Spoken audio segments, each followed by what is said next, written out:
നമസ്കാരം. സ്പോട്ട് ലൈവിലേക്ക് സ്വാഗതം. നമ്മുടെ നാട്ടിലെ പോലീസുകാർക്ക് ഇതെന്തു പറ്റി?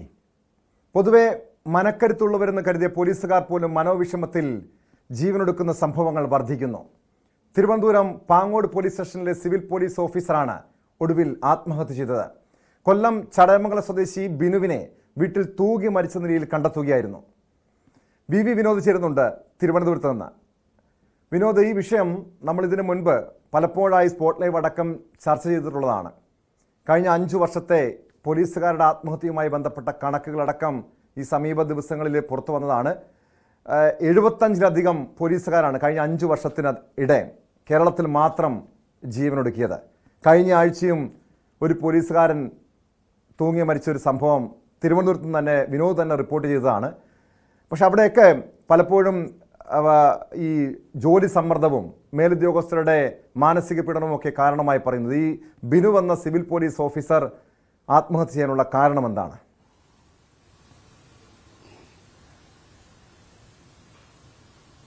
ടോം, 35 ലക്ഷം രൂപയുടെ സാമ്പത്തിക ബാധ്യതയെ തുടർന്നാണ് കഴിഞ്ഞ ആഴ്ച പോലീസ് ഉദ്യോഗസ്ഥൻ തിരുവനന്തപുരത്ത് ആത്മഹത്യ ചെയ്തത്. അതിന് തൊട്ട് പിന്നാലെയാണ് ഇപ്പോൾ തിരുവനന്തപുരം പാങ്ങോട് പോലീസ് സ്റ്റേഷനിലെ സീനിയർ സിവിൽ പോലീസ് ഉദ്യോഗസ്ഥനായ ബിനു വീട്ടിൽ തൂങ്ങി മരിച്ചത്. ഈ സാമ്പത്തിക പ്രയാസം തന്നെയാണ് ഇവിടെയും കാരണമായി പറയുന്നത്. അദ്ദേഹത്തിൻ്റെത് ഇപ്പോഴത്തെ പുനർവിവാഹമാണ്. ആദ്യ വിവാഹത്തിൽ ഭാര്യയുടെ ഭർത്താവിന്റെയും പേരിൽ വസ്തു വാങ്ങുകയും അതിൽ വലിയ സാമ്പത്തിക ഇടപാടുകൾ നടക്കുകയും ചെയ്തു. പിന്നീട് ആ ബന്ധം വേർപിരിഞ്ഞു. രണ്ടാമത് വീണ്ടും വിവാഹിതനാവുകയായിരുന്നു. ഈ ആദ്യത്തെ ബന്ധത്തിൽ ഇങ്ങനെ ഈ ഭൂമി ഇടപാടുകൾ ഉൾപ്പെടെ നടത്തിയതിൽ സാമ്പത്തികമായ ചില പ്രതിസന്ധികൾ ഉണ്ടായിരുന്നു, സാമ്പത്തിക പരാധീനതകൾ ഉണ്ടായിരുന്നു എന്ന ചില വിവരങ്ങൾ. അതോടൊപ്പം തന്നെ ഇദ്ദേഹത്തിന് ആരോഗ്യ പ്രശ്നങ്ങൾ അലട്ടിയിരുന്നതായും സഹപ്രവർത്തകർ പറയുന്നുണ്ട്. രണ്ടാമത്തെ വിവാഹം അത് ഒപ്പം ജോലി ചെയ്തിരുന്ന മറ്റൊരു പോലീസ് ഉദ്യോഗസ്ഥന്റെ ബന്ധുവായ പെൺകുട്ടിയെയാണ് വിവാഹം ചെയ്തത്. ട്യൂഷൻ അധ്യാപികയായിരുന്നു. ഇപ്പോൾ ആ പെൺകുട്ടി ഗർഭിണിയാണ്. ഇതിനിടയിലാണ് ഈ സാമ്പത്തിക ഞെരുക്കം, അതായത് ശമ്പളം പോലും വരുമ്പോൾ വലിയ തുക അതിങ്ങനെ ഈ നേരത്തെയുള്ള വായ്പയുടെയൊക്കെയും ബാധ്യതയായി പോകുന്ന ഒരു സാഹചര്യം ഉണ്ടായിരുന്നു. അദ്ദേഹത്തിന് കയ്യിൽ കിട്ടുന്ന തുക വളരെ കുറവായിരുന്നു. അതുകൊണ്ട് തന്നെ ജീവിതം വലിയ പ്രതിസന്ധിയിലായിരുന്നു എന്ന വിവരമൊക്കെയുമാണ് പുറത്തു വരുന്നത്. പുതിയ വീടുണ്ട്. ഈ വീടിനോട് ചേർന്ന് തന്നെ പഴയ വീട് ചടയമംഗലത്താണ്. ചടയമംഗലം സ്വദേശിയാണ്. പഴയ വീടിനുള്ളിലെ ഫാനിലാണ് കെട്ടിത്തൂങ്ങിയ നിലയിൽ കണ്ടെത്തുന്നത്. പോലീസ് നടപടികൾ പൂർത്തിയാക്കുന്നുണ്ട്. ഇൻക്വസ്റ്റ് നടപടികൾ പൂർത്തിയായിട്ടുണ്ട്. ഇനി പോസ്റ്റ്മോർട്ടം ഉൾപ്പെടെയുള്ള നടപടിക്രമങ്ങൾ പൂർത്തിയാക്കേണ്ടതുണ്ട്. 41 വയസ്സുകാരനാണ് ബിനു. പാങ്ങോട് പോലീസ് സ്റ്റേഷനിലെ ഉദ്യോഗസ്ഥനായിരുന്നു. പ്രധാനമായും കുടുംബ പ്രശ്നങ്ങളും ഈ സാമ്പത്തിക ബാധ്യതയും നേരത്തെ ഉണ്ടായിരുന്ന ഈ ആരോഗ്യ പ്രശ്നങ്ങൾ, പ്രമേഹം ഉൾപ്പെടെയുള്ള ആരോഗ്യ പ്രശ്നങ്ങൾ ഉണ്ടായിരുന്നുവെന്ന് സഹപ്രവർത്തകർ പറയുന്നുണ്ട്. പൊതുവിൽ അദ്ദേഹം അങ്ങനെ മാനസികമായി തളർന്ന ഒരു അവസ്ഥയിലായിരുന്നു. അതുകൊണ്ടാണ് ആത്മഹത്യയിൽ അഭയം പ്രാപിച്ചതെന്ന ഒരു പ്രാഥമിക നിഗമനമാണ് പോലീസിനുമുള്ളത്. നേരത്തെ ടോം സൂചിപ്പിച്ചതുപോലെ തന്നെ ചുരുങ്ങിയ വർഷങ്ങൾ 5 വർഷങ്ങൾക്ക് ഇടയ്ക്കിടെ തന്നെ 75ഓളം പോലീസ് ഉദ്യോഗസ്ഥർ ഇത്തരത്തിൽ ആത്മഹത്യ ചെയ്യുന്ന സാഹചര്യം. അത് പല കാരണങ്ങളുണ്ട്.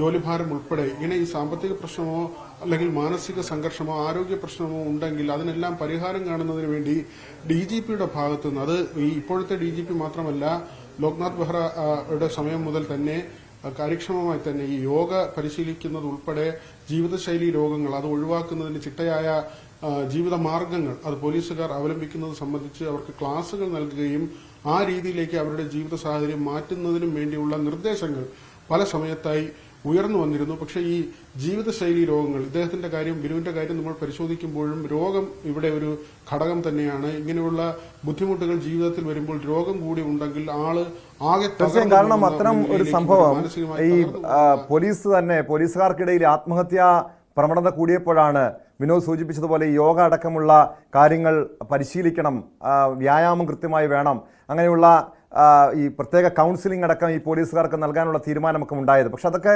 ഫലപ്രദമായോ എന്നത് ഒരു ചോദ്യമാണ്. പക്ഷേ ഈ ബിനുവിൻ്റെ കാര്യത്തിലേക്ക് വന്നാൽ ഈ ആരോഗ്യവും അതോടൊപ്പം ഈ സാമ്പത്തിക ബാധ്യതയൊക്കെയാണ് ആത്മഹത്യക്ക് കാരണമെന്ന് പറയുന്നുണ്ട്. അത് ബന്ധുക്കളാണോ ഇത് സംബന്ധിച്ചുള്ള വിവരങ്ങൾ പറയുന്നത്, അതോ മറ്റേ ആത്മഹത്യക്കുറിപ്പോ മറ്റോ എന്തെങ്കിലും അവിടെ നിന്ന് കണ്ടെത്താൻ കഴിഞ്ഞിട്ടുണ്ടോ?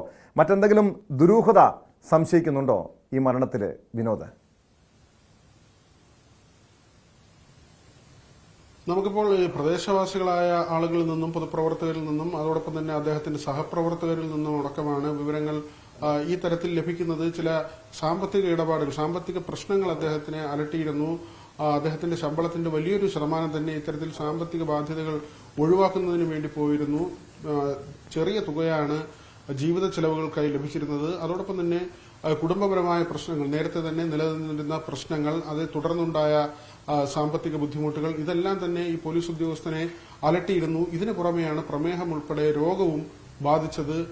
അതുകൊണ്ട് തന്നെ വലിയ ബുദ്ധിമുട്ട് ഉണ്ടായിരുന്നു. ഈ അടുത്തിടെ കുടുംബവുമായി യാത്ര പോവുകയും വളരെ സമാധാനത്തോടുകൂടി വരികയും ചെയ്തതാണെന്ന് ബന്ധുക്കൾ പറയുന്നു. പക്ഷേ വീണ്ടും അദ്ദേഹത്തിന് ഒരുപക്ഷെ ഈ സാഹചര്യങ്ങൾ നേരിടാൻ കഴിഞ്ഞിട്ടുണ്ടാകില്ല എന്ന് തന്നെയാണ് മനസ്സിലാക്കുന്നത്. ഏറ്റവും ഒടുവിൽ 35 വയസ്സുള്ള പോലീസ് ഉദ്യോഗസ്ഥനാണ് കഴിഞ്ഞ ആഴ്ച ഇങ്ങനെ തൂങ്ങി മരിച്ചത്. അതും പുതിയ വീട് വെച്ചതിന്റെ പേരിലുണ്ടായ സാമ്പത്തിക ബാധ്യതയാണ്. പക്ഷേ പോലീസ് ഹൌസിംഗ് കോർപ്പറേഷൻ സൊസൈറ്റി ഉൾപ്പെടെ പോലീസിനകത്ത് തന്നെയുള്ള സംവിധാനങ്ങളുണ്ട്. പോലീസുകാർക്ക് ചെറിയ പലിശയ്ക്ക് തന്നെ അവർക്ക് ഭവന വായ്പ ഉൾപ്പെടെ കിട്ടുന്ന സാഹചര്യമുണ്ട്. ഒരുപക്ഷെ മറ്റ് ജീവനക്കാരെ അപേക്ഷിച്ചോ അല്ലെങ്കിൽ ഈ അസംഘടിത മേഖലയിൽ ജോലി ചെയ്യുന്ന ആളുകൾ, അവരെയൊക്കെ സംബന്ധിച്ച് കുറച്ചുകൂടി സംരക്ഷണമുള്ള അല്ലെങ്കിൽ കുറച്ചുകൂടി സുരക്ഷിതത്വമുള്ള ഒരു സാഹചര്യത്തിൽ ഈ വായ്പ എടുത്ത് മുന്നോട്ട് പോകാൻ കഴിയുന്ന ഒരു നില പൊതുവിൽ സേനാംഗങ്ങൾക്കുണ്ട്. പക്ഷേ അവിടെയും ഈ കൈവിട്ടു പോകുന്ന തരത്തിലുള്ള സാമ്പത്തിക ഇടപാടുകളോ അല്ലെങ്കിൽ മാനസികമായി അവർ തകർന്നു പോകുന്ന സാഹചര്യങ്ങളോ ആരോഗ്യ പ്രശ്നങ്ങളോ അലട്ടുമ്പോൾ, പ്രത്യേകിച്ച് ജീവിതശൈലി രോഗങ്ങൾ, അത് വരുമ്പോൾ മനോനിലയെ കൂടി ബാധിക്കുന്ന രീതിയിലേക്ക് പോകും. അവിടെയാണ് പോലീസ് ഉദ്യോഗസ്ഥർ, മേലുദ്യോഗസ്ഥർ കീഴുദ്യോഗസ്ഥരെ കേൾക്കാനും അവർക്ക് വ്യായാമപരമായ പ്രത്യേകിച്ച് യോഗ ഉൾപ്പെടെയുള്ള കാര്യങ്ങൾ, അതോടൊപ്പം കൌൺസലിങ്ങിനുള്ള സാഹചര്യം, മേലുദ്യോഗസ്ഥർ കൃത്യമായി ഇവരുടെ വ്യക്തിഗത വിവരങ്ങൾ ചോദിച്ചറിഞ്ഞ് മനസ്സിലാക്കണം എന്നതടക്കമുള്ള നിർദ്ദേശങ്ങൾ നേരത്തെ നൽകിയത്. പക്ഷേ നമുക്കറിയാം പോലീസിന്റെ ജോലിഭാരം ഒരു വശത്ത് അങ്ങനെ തന്നെയുണ്ട്. ഈ 55,000-ഓളം വരുന്ന സേനാംഗങ്ങൾ, ഇത് പൂർണ്ണമായും ഇത്തരത്തിലുള്ള നിർദ്ദേശങ്ങൾ താഴെത്തട്ടിൽ നടപ്പാകുമോ എന്നതാണ് പ്രധാനപ്പെട്ട കാര്യം. ആഴ്ചയിൽ ഒരു ദിവസമെങ്കിലും യോഗ നൽകണം. മാത്രവുമല്ല ബന്ധുക്കളുടെ ഈ വിവാഹ വാർഷിക ദിനം പോലുള്ള കാര്യങ്ങൾ, ബർത്ത്ഡേ, ഇങ്ങനെയുള്ള കാര്യങ്ങൾക്ക് കൃത്യമായി അവർക്ക് അവധി അനുവദിക്കണമെന്ന നിർദ്ദേശം ഉൾപ്പെടെ ഉണ്ടായിരുന്നു. പക്ഷെ അതൊക്കെ ഏറെക്കുറെ കാര്യങ്ങൾ ഇപ്പോൾ പാലിക്കുന്നുണ്ട് മേലുദ്യോഗസ്ഥർ പല സ്ഥലങ്ങളിലും. അതൊക്കെ പ്രാബല്യത്തിൽ വരുത്താൻ കഴിഞ്ഞിട്ടുണ്ടോ വിനോദ്? കാരണം വിനോദ് തന്നെ ഇപ്പൊ സൂചിപ്പിച്ചു, ഈ രീതിയിൽ ഈ പോലീസുകാർക്കിടയിൽ ആത്മഹത്യാ പ്രവണത കൂടിയപ്പോഴാണ് ഇത്തരം പല നിർദ്ദേശങ്ങളും മേലുദ്യോഗസ്ഥരടക്കം നൽകിയത്. പക്ഷേ എന്തുകൊണ്ടാണ് ബിനു, അതോടൊപ്പം കഴിഞ്ഞ ആഴ്ച ആത്മഹത്യ ചെയ്ത യുവാവ്, ഇവരൊക്കെ ഈ ജീവനെടുക്കാനുള്ള കാരണം എന്താണെന്ന് വീണ്ടും ആഴത്തിൽ പരിശോധിക്കേണ്ട ഒരു വിഷയമല്ലേ? കാരണം നമുക്കറിയാം ഇത്തരം ആത്മഹത്യാ പ്രവണതകൾ വർദ്ധിക്കുമ്പോഴും അവർക്ക് വേണ്ട രീതിയിലുള്ള സൗകര്യങ്ങൾ ചെയ്തു കൊടുക്കാൻ മേലുദ്യോഗസ്ഥർ തയ്യാറാകുന്നുണ്ട്. അവരുടെ ജോലി സമ്മർദ്ദം ഒരു പ്രധാനപ്പെട്ട വിഷയം തന്നെയല്ലേ? കാരണം എല്ലാവരുടെയും വ്യക്തിജീവിതത്തിൽ ഇത്തരം വിഷയങ്ങളും പ്രശ്നങ്ങളും സാമ്പത്തികമായിട്ടുള്ള പ്രശ്നങ്ങളും ആരോഗ്യ പ്രശ്നങ്ങളൊക്കെ ഉണ്ടാകുന്നുണ്ട്. പക്ഷേ ഇവിടെ ഈ രീതിയിൽ ഒരു പരിഹരിക്കാനാകാത്ത വിധം ഒരു വിഷയം പോലീസുകാർക്കിടയിൽ എന്തുകൊണ്ടാണ് ഉണ്ടാകുന്നത്? അവർ ഒരു പരിഹാരമില്ലാത്ത പ്രശ്നമില്ല എന്ന ഒരു ബോധ്യം എല്ലാവർക്കുമുണ്ട്. പക്ഷേ പോലീസുകാർ ഈ ആത്മഹത്യയിലേക്ക് ചിന്തിക്കുന്നു, ആത്മഹത്യയെക്കുറിച്ച് ചിന്തിക്കുന്നു, ജീവനെടുക്കുന്നു. ഇത് കാര്യമായി തന്നെ പരിശോധിക്കേണ്ട ഒരു വിഷയമല്ലേ? ഇതിനൊരു ശാശ്വതമായ പരിഹാരം ഇവരുടെ തൊഴിൽ മേഖലയിലടക്കം ഉണ്ടാകേണ്ടതല്ലേ?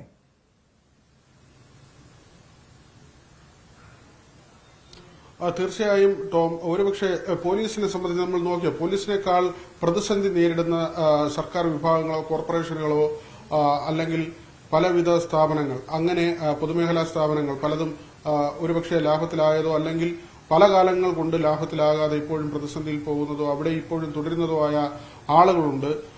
ഒരുപക്ഷെ അവരെക്കാൾ മനോബലം കാണിക്കേണ്ട അല്ലെങ്കിൽ ഈ ആത്മഹത്യയിൽ നിന്ന് ആളുകളെ പിന്തിരിപ്പിക്കേണ്ട, ഏത് സാഹചര്യത്തെയും മാനസികമായി തയ്യാറെടുത്ത് നേരിടേണ്ട ഒരു വിഭാഗമാണ് പോലീസ്.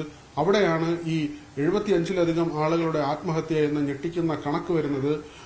ഇത് പലപ്പോഴും സാമ്പത്തികമുണ്ട്, കുടുംബ പ്രശ്നങ്ങളുണ്ട്, രോഗങ്ങൾ, അതിൽ നിന്ന് അതിജീവനം കിട്ടാതെ ആത്മഹത്യയിലേക്ക് പോകുന്നു. പലപ്പോഴും ഈ രോഗങ്ങൾ എന്നത് മാരകമായ രോഗങ്ങൾ ആയിരിക്കില്ല, സാധാരണ നിലയിൽ ആളുകൾക്കിടയിൽ കാണുന്ന രോഗങ്ങൾ. ഒരുപക്ഷെ അത് തന്നെ ഇവരുടെ മാനസികാവസ്ഥയെ തളർത്തുകയും ഇതോടൊപ്പം ഈ സാഹചര്യങ്ങൾക്ക് പുറമെ ജോലിഭാരം എന്ന വലിയൊരു വാൾ അതുകൂടി വന്നു വീഴുമ്പോൾ പൂർണ്ണമായും ഇവർ തകർന്നു പോകുന്ന നിലയിലേക്ക് പോകും.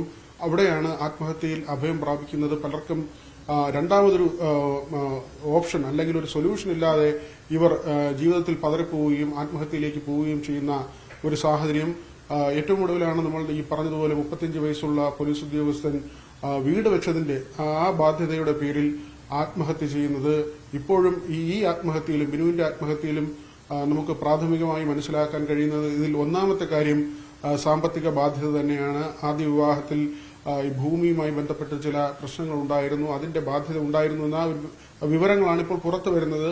അതേക്കുറിച്ചുള്ള കൂടുതൽ വിവരങ്ങൾ പോലീസ് അന്വേഷിച്ച് കണ്ടെത്തേണ്ടിയിരിക്കുന്നു.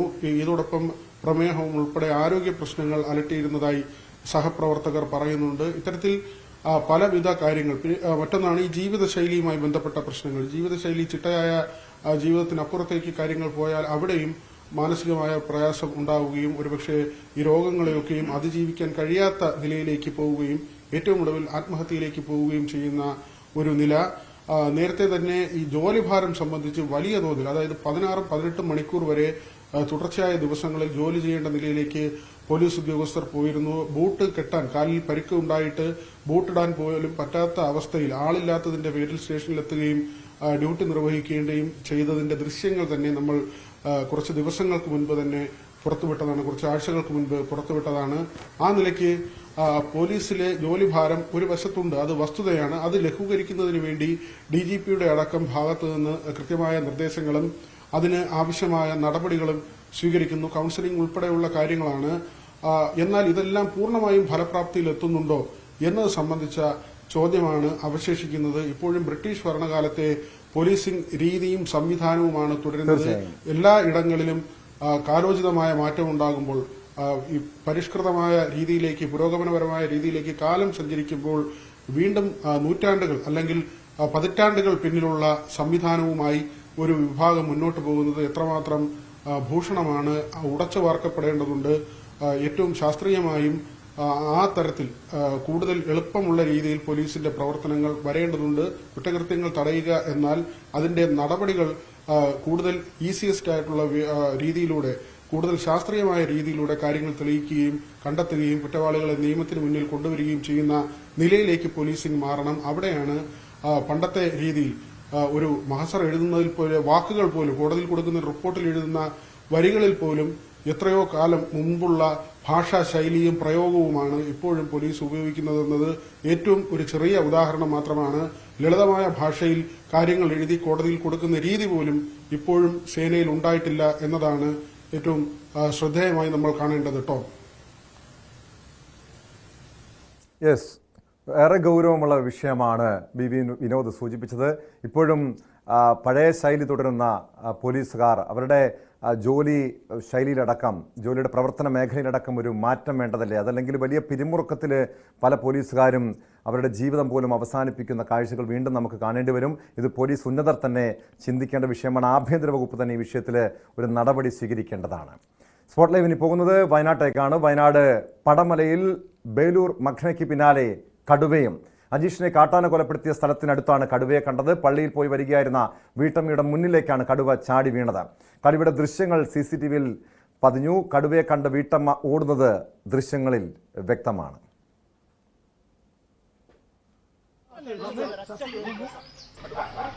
കടുവയെ കണ്ടു.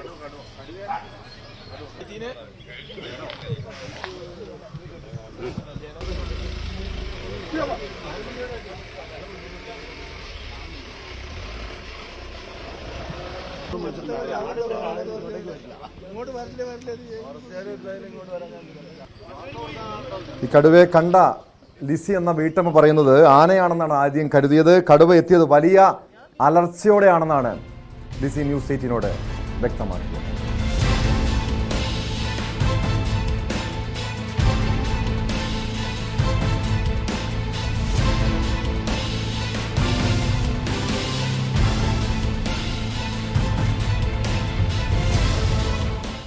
എൻ്റെ വീട് ഇവിടെ തൊട്ടടുത്താണ്. റോഡിലോട്ട് കയറി ഇവിടെ എത്തിക്കഴിഞ്ഞ് കഴിഞ്ഞപ്പം ഞാൻ അങ്ങേ വശത്തുനിന്ന് എന്തോ ഒരു ഒച്ച കേട്ടു, ഞെരിയുന്ന ഒരു ഒച്ച. ആദ്യം ഞാൻ ഓർത്തു ആനയായിരിക്കുമെന്ന്. ആനയാണോ മാനാണോ എന്ന് എനിക്കറിയില്ല. അത് കഴിഞ്ഞപ്പോൾ വലിയൊരു അലർന്ന ഒരു കരച്ചിൽ കേട്ടു. കരച്ചിൽ കേട്ടപ്പോൾ ഞാൻ ഇങ്ങനെ സൈഡിലോട്ട് മാറി കഴിഞ്ഞപ്പോൾ ഒന്നോടെ കരയണ കേട്ടപ്പോൾ എനിക്ക് തോന്നി ആനയാണ്. ഭയങ്കര എല്ലാം ഇളക്കി മറിച്ച് വരുന്ന പോലത്തെ ഒരു ഒച്ചയാണ് കേട്ടത്. വേഗം ഞാൻ മേലേക്ക് കയറി കഴിഞ്ഞാൽ ആ മേലെ വീട്ടിലെ ചേട്ടനെ വിളിച്ചോണ്ടാണ് കയറുന്നത്. അവര് കേട്ടോ ഇല്ലോന്ന് എനിക്ക് അറിയില്ല. അന്നേരത്തേക്ക് അത് ഇങ്ങനെ ചാടി വരുന്ന പോലെ എനിക്ക് തോന്നി. ഞാൻ വേഗം സൈഡിലോട്ട് മാറി ആ വീട്ടിലെ ചേട്ടനോട് വിളിച്ചു എന്നെ ഒന്ന് ഞാൻ അവിടെ ചെന്നപ്പോഴത്തേക്ക് വീണുപോയി. പിന്നെ അവരാണ് എന്നെ പിടിച്ച് അങ്ങോട്ട് മേലോട്ട് കയറ്റിയത്. ഞാനങ്ങ് അറിയുമല്ല ഇതെന്താ ഇങ്ങനെ പാസ് ചെയ്ത ഒരൊറ്റ ഞാൻ മുറ്റത്ത് നിന്ന് മുറുക്കിക്കൊണ്ട് നിൽക്കുമായിരുന്നു. അപ്പോൾ ഈ ചേച്ചി ഇതിലെ കയറി വരുന്നുണ്ട്. അപ്പൊ ഞാൻ ചോദിച്ചു, ചേച്ചി എന്താ ചേച്ചി വരുന്നത്, എന്താ ചേച്ചി പറ്റിയെന്ന് ചോദിച്ചു. എന്ത് ചേച്ചി എന്ന് കൊണ്ട് ഇറങ്ങി വന്നു. ഇറങ്ങി വരുമ്പോഴാണ് കടുവ തൊട്ട് പുറകെ, ഈ ചേച്ചിയുടെ പുറകെ പിടിച്ചില്ല എന്നുള്ളതാണ്. കൈ ഇങ്ങനെ വീശുന്നുണ്ട് കടുവ. അപ്പത്തേന് ഈ ചേച്ചി ഇടത്ത് ഭാഗത്തേക്ക് ചാടി ആ കാപ്പിക്കകത്തോടെ കയറിയിട്ട് ഇപ്പുറത്തെ തിണ്ട കയറിയപ്പോഴേ കടുവ, ഞാൻ അലറി കിടന്നുണ്ട്. കൂവിയപ്പോഴത്തേനും കടുവ എന്റെ വീടിന്റെ മുറ്റത്തൂടെ കയറി. അപ്പൊ എന്റെ വീട്ടിൽ എന്റെ കൂടെ ഒരു പൂച്ചയുണ്ടായിരുന്നു. അതിനെ ഓടിച്ച് തൊട്ട് പറമ്പിലേക്ക് കയറി പോയത്. എങ്ങനെ വലിയ വലിപ്പമുള്ള കടുവയാ. ഈ പൊക്കമുണ്ട്, ഒരു നല്ല നീളമുണ്ട്, ഭയങ്കര നീളമുണ്ട്. അതിന് വാലിന് തന്നെ ഈ നീളമുണ്ട്. ഈ വന്യമൃഗങ്ങളെല്ലാം നാട്ടിലിറങ്ങി ജനങ്ങളുടെ ജീവിതം ഇപ്പോൾ ദുഷ്കരമായിട്ടുണ്ട്. കൂടാതെ നിത്യജോലി ചെയ്യുന്നവർക്കും കൂലിപ്പണിയർക്കും തോട്ടൽ മേഖല ജോലി ചെയ്യുന്നവർക്കും ജോലി ചെയ്യാം. ബന്ധപ്പെട്ട അധികാരികൾ ആദ്യം പ്രഖ്യാപിക്കുന്നത് 154, പിന്നെ ജനജീവിതം സംഭവിച്ചല്ലോ. അത് ബന്ധപ്പെട്ട അധികാരികൾക്ക് അവർക്കെല്ലാ ജീവിത സാഹചര്യം ഗവൺമെന്റിൽ നിന്ന് കിട്ടും. ബന്ധപ്പെട്ട കർഷകർക്ക് ഒന്നുമില്ല. ആനഭീതിയിൽ ഇരിക്കുവായിരുന്നു, പുറത്തിറങ്ങാൻ പേടിയാ. വിറക് പറക്കാൻ പോലും ഞാൻ പറമ്പിലേക്ക് പോകുന്നില്ല. ഇങ്ങനത്തെ പൂടത്തുള്ളി എടുത്ത് കത്തിക്കുന്നത് ഞാൻ ഇവിടുന്ന് പറഞ്ഞേക്കുന്ന പറമ്പിൽ കയറി പോകരുതെന്നാ പറഞ്ഞേക്കുന്നത്. അത് കാരണം ഞാൻ പോക്കൂല. മനുഷ്യന്റെ ജീവനും സ്വത്തിനും ഒരു സുരക്ഷയില്ല. ഇപ്പൊ ഈ നാട്ടില് യാതൊരു വിധത്തിലുള്ള സുരക്ഷയില്ല. ഒരാൾക്ക് പുറത്തിറങ്ങാൻ പറ്റില്ല. രാവിലെ ഇവിടെ മിക്കവാറും ആൾക്കാര് പശു കർഷകരാണ്. രാവിലെ പാലളക്കാൻ പോകുന്നവരുണ്ട്, ടാപ്പിങ്ങിന് പോകുന്ന ആൾക്കാരുണ്ട്, രാവിലെ കൂലിപ്പണിക്ക് പോകുന്ന ആൾക്കാരുണ്ട്. ഇവരുടെയൊക്കെ ജീവൻ എന്ത് സുരക്ഷയാണുള്ളത്? ഞങ്ങൾ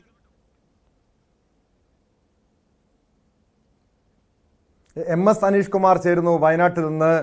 അനീഷ്, എങ്ങനെ ജീവിക്കും വയനാട്ടിലുള്ളവർ? ആന, കടുവ, തുടർച്ചയായ ദിവസങ്ങളിൽ ഈ വന്യജീവി ആക്രമണം മനുഷ്യനെ പോലും കൊല്ലുന്ന അവസ്ഥ. ഭാഗ്യം കൊണ്ടാണ് ലിസി എന്ന വീട്ടമ്മ രക്ഷപ്പെട്ടത്. ദൃശ്യങ്ങൾ കണ്ടാൽ പോലും ഭയം തോന്നും. ആ വീട്ടമ്മയ്ക്ക് നേരെ പാഞ്ഞെടുക്കുന്ന അവസ്ഥ. ഈ കടുവയെ കേന്ദ്രീകരിച്ചുള്ള ഒരു വശത്ത് ആനയെ പോലും പിടികൂടാൻ കഴിഞ്ഞിട്ടില്ല. ഈ കടുവയും ആനയൊക്കെ കണ്ടെത്താൻ വേണ്ടിയുള്ള ഈ തിരച്ചിൽ എങ്ങനെയാണ് പുരോഗമിക്കുന്നത് അനീഷ്?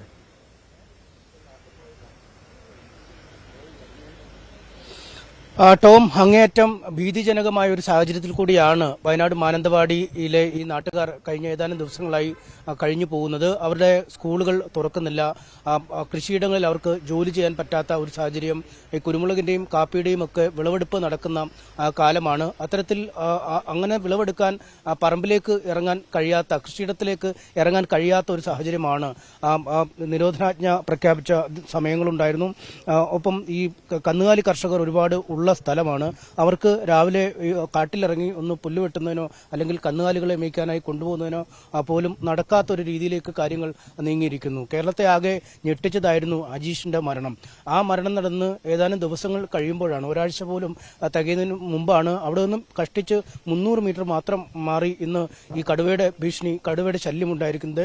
ലിസി എന്ന വീട്ടമ്മ അത്ഭുതകരമായാണ് ഈ കടുവയുടെ ആക്രമണത്തിൽ ഒരുപക്ഷെ എന്തെങ്കിലും അത്യാഹിതങ്ങൾ സംഭവിക്കേണ്ടിടത്തുനിന്നും അത്ഭുതമായി രക്ഷപ്പെട്ടു എന്ന് നമുക്ക് പറയേണ്ടി വരും. CCTV ദൃശ്യങ്ങളിൽ അക്കാര്യം വ്യക്തമായിരുന്നു. താനും അതിന്റെ തൊട്ട് സമീപത്തുള്ള വീട് വഴി കയറി അവിടുത്തെ ഒരു പൂച്ചയുണ്ടായിരുന്നു. പൂച്ചയും കൊന്നതായാണ് ആ കർഷകർ പറഞ്ഞതിൽ നിന്നും മനസ്സിലാവുന്നത്. എന്നിട്ട് മുകളിലേക്ക് പോവുകയായിരുന്നു. അവിടെ ഒരു കുന്നിന്റെ പുറത്തേക്കാണ് ഈ കടുവ പോയത്. അവിടെ നിന്നും പിന്നീട് മറുവശത്തെ കാട്ടിലേക്ക് പോയി എന്നാണ് മനസ്സിലാക്കാൻ കഴിയുന്നത്. വനംവകുപ്പ് ഉദ്യോഗസ്ഥർ തൽക്ഷണം സ്ഥലത്തെത്തുകയും ഇതിനെ തെരഞ്ഞ് കാട്ടിലേക്ക് പോവുകയും ഒക്കെ ചെയ്തിരുന്നു. പക്ഷേ ജനങ്ങളുടെ ആശങ്ക ഓരോ നിമിഷവും വർദ്ധിച്ചു വരികയാണ്. അപ്രതീക്ഷിതമായാണ് ഇത്തരം വന്യജീവികൾ കൃഷിയിടങ്ങളിൽ കയറി അവരുടെ വീടുകളിലൂടെ കാട്ടിലേക്ക് ഓടി പോകുന്നത്. ഈ പോക്ക് വലിയ അപകടങ്ങൾ സൃഷ്ടിക്കുന്ന പോക്കാണ്. കാട്ടിൽ ഈ ഭക്ഷണ സാമഗ്രികൾ ലഭ്യമാവാത്തതുകൊണ്ടാണോ, വെള്ളം ലഭ്യമാവാത്തതുകൊണ്ടാണോ എന്നറിയില്ല, ഈ കാട്ട് ജീവികൾ ഓരോന്നായി പുറത്തേക്ക് ഇറങ്ങുന്നത് വളരെ അനായാസം ഇരപിടിക്കാൻ കഴിയുന്നു എന്നതൊരു അനുകൂല ഘടകമായി പറയുന്നു. കാരണം കന്നുകാലികളും മറ്റുമൊക്കെ കൂട്ടിൽ കെട്ടിയിട്ടിരിക്കുന്നു, ആടുകളെ അവരുടെ തൊഴുത്തിൽ കെട്ടുന്നു. അങ്ങനെ ഇങ്ങനെ കെട്ടുമ്പോൾ വളരെ പെട്ടെന്ന് ഒരു ആക്രമണം നടത്താതെ തന്നെ ഈ ജീവികളെ ഭക്ഷിക്കാൻ കഴിയുമെന്ന ഒരു സാഹചര്യത്തിലേക്ക് കാര്യങ്ങൾ നീങ്ങുന്നു.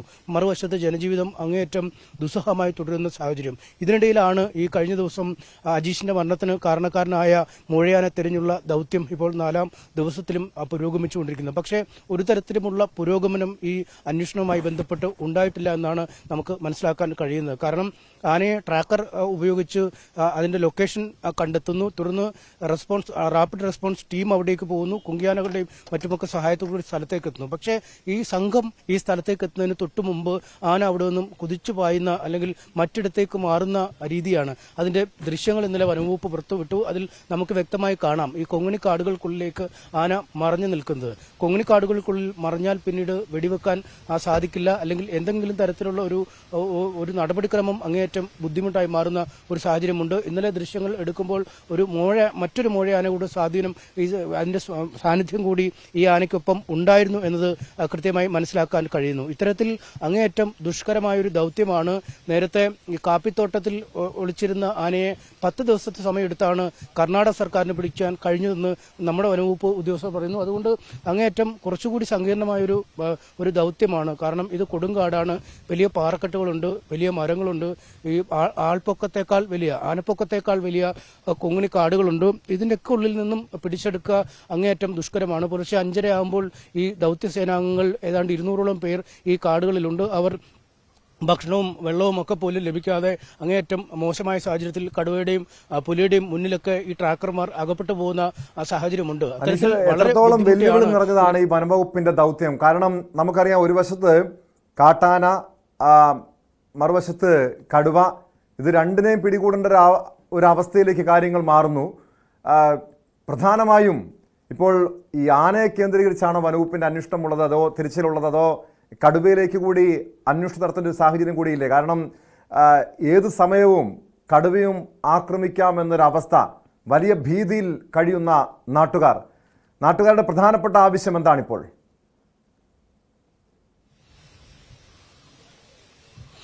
കടുവയെക്കുറിച്ചുള്ള അന്വേഷണം തുടരുന്നില്ല എന്നാണ് നമുക്കിപ്പോൾ മനസ്സിലാക്കാൻ കഴിയുന്നത്. കാരണം ഈ കടുവയെ കണ്ട സ്ഥലത്ത് നിന്നും ഏതാണ്ട് ഒരു 1/2 കിലോമീറ്റർ അപ്പുറത്ത് മാറിയൊരു കോളനിയുണ്ട്, ജനവാസ മേഖലയാണ്. അതിലെ കടുവ കടന്നു പോയതായി ആളുകൾ വനവകുപ്പിനെ അറിയിച്ചിരുന്നു. അവിടെ നിന്നും തൊട്ടടുത്ത സ്ഥലം കാടാണ്, കാട്ടിലേക്കാണ് ഈ കടുവ പോയത് എന്നാണ്. അങ്ങനെയെങ്കിൽ കാട്ടിലേക്ക് കടുവ പോയാൽ പിന്നീട് അതിനെ തെരഞ്ഞു പോകേണ്ട ആവശ്യമില്ല എന്നാണ് മനസ്സിലാക്കാൻ കഴിയുന്നത്. കാട്ടിലേക്ക് ഈ കടുവ പോയാൽ പിന്നെ തെരയേണ്ടതില്ല. അതുകൊണ്ട് കാട്ടിൽ കാര്യമായ തെരച്ചിൽ ഇപ്പോൾ കടുവയ്ക്ക് വേണ്ടി നടത്തുന്നില്ല. വനംവകുപ്പിന്റെ ശ്രദ്ധ പൂർണ്ണമായും ആനയിൽ തന്നെ കേന്ദ്രീകരിച്ച് നിൽക്കുന്നു എന്ന് അറിയാൻ കഴിയുന്നു. ആനയാണ് ഏറ്റവും പ്രശ്നക്കാരനായി ഇപ്പോൾ നിലയുറപ്പിച്ചിരിക്കുന്നത്. കാരണം ഒരാളുടെ ജീവൻ എടുത്ത ആനയാണ്. ഒരു വശത്ത് കർഷക സമ്മർദ്ദം വളരെ വലുതാണ്, രാഷ്ട്രീയ സമ്മർദ്ദം വളരെ വലുതാണ്. ഇത് കർണാടകത്തിലെ വനമേഖലയിലേക്ക് കയറിപ്പോയാൽ പോലും വലിയ ജനരോഷം നേരിടേണ്ടി വരും. കാരണം കർണാടകത്തിലേക്ക് പോകുന്ന ആന വീണ്ടും കേരളത്തിലേക്ക് തന്നെ മടങ്ങി വന്ന് ജനവാസ മേഖലയിൽ നാശം വിതയ്ക്കുന്നതിനുള്ള അല്ലെങ്കിൽ ജീവന് അപകടത്തിലാക്കുന്ന രീതിയിലുള്ള ഒരു പ്രവർത്തനം ചെയ്യും എന്നൊരു ആശങ്കയുണ്ട്. കാരണം ഒരാളെ കൊന്ന ആന വീണ്ടും ആ പ്രദേശങ്ങളിൽ ചുറ്റിത്തിരിഞ്ഞ് നടക്കും എന്നൊക്കെയാണ് പഴമക്കാർ പറയുന്നതെന്ന് കർഷകർ വ്യക്തമാക്കുന്നു. അങ്ങനെയെങ്കിൽ ആന തിരിച്ച് വീണ്ടും ഈ ഭാഗങ്ങളിലേക്ക് വരാൻ സാധ്യതയുള്ളതുകൊണ്ട് തന്നെയാണ് വലിയ ആശങ്ക നിലനിൽക്കുന്നത്.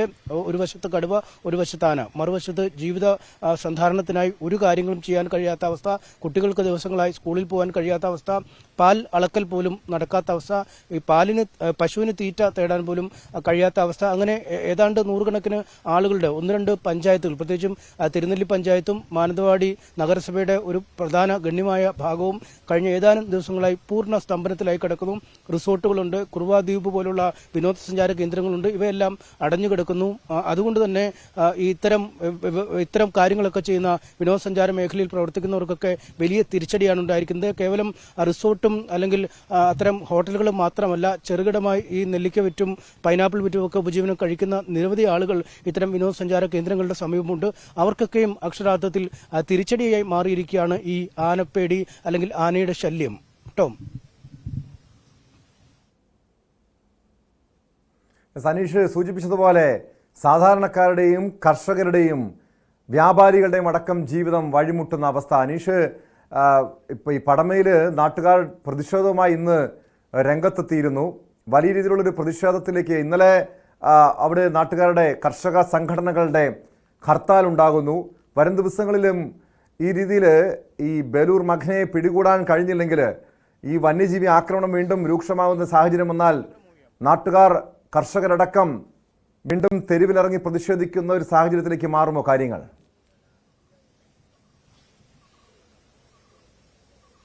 തീർച്ചയായും രാവിലെ തന്നെ ഈ കടുവാ ഭീഷണി വന്നപ്പോൾ കർഷകർ തെരുവിലേക്ക് ഇറങ്ങുന്ന ഒരു കാഴ്ച കണ്ടു, പ്രതിഷേധവുമായി എത്തുന്ന കാഴ്ച കണ്ടു. അതിനുശേഷം ഇന്ന് വൈകുന്നേരം വീണ്ടും ഒരു പ്രക്ഷോഭം നടത്താനുള്ള ഒരുക്കത്തിലാണ് കർഷകർ ഉള്ളത്.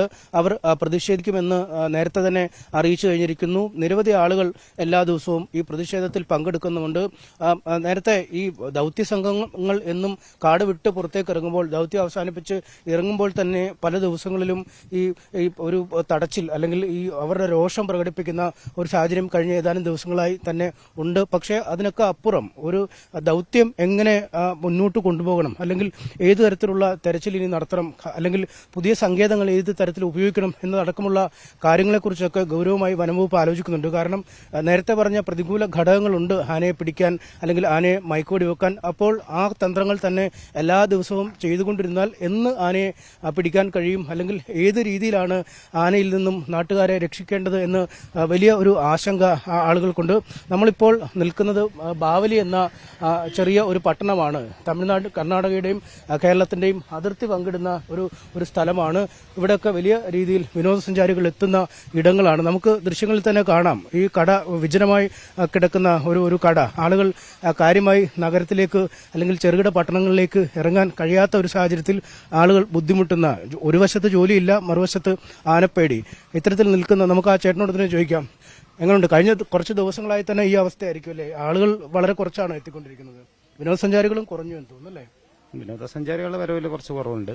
പിന്നെ സാധാരണ ഈ ഉൾപ്രദേശങ്ങളിൽ പണിക്ക് പോകുന്ന ആളുകൾ, പിന്നെ മറ്റ് സ്കൂളുകളൊക്കെ അവധിയുണ്ട്. അങ്ങനെയുള്ള കുറച്ച് ആളുകൾ, പിന്നെ കുറച്ച് ഇന്നിപ്പോൾ രാവിലത്തെ കടുവ പ്രശ്നം, ഇതിന് തുടർച്ചയായിട്ട് ഇപ്പോൾ 3-4 ദിവസങ്ങൾക്ക് മുന്നേ ആനയുടെ വിഷയം ഉണ്ടായതിനു ശേഷം 1-2 സ്ഥലങ്ങളുണ്ടായ കടുവ വിഷയമൊക്കെ ആയിട്ട് ജനങ്ങൾ ചെറിയൊരു ഭീതി തന്നെയാണുള്ളത്. ആളുകൾക്ക് പുറത്തോട്ട് ഇറക്കവും കുറഞ്ഞു അല്ലെ? ഈ രാവിലെയും വൈകിട്ടും ഒക്കെ വലിയ ഭയം തന്നെയാണ്.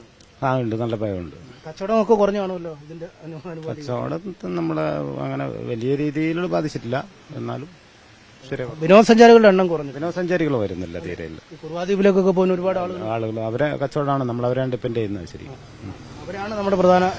അതെ, നമുക്ക് ശരിക്കും പുറം കച്ചവടം തന്നെയാണ് കൂടുതൽ.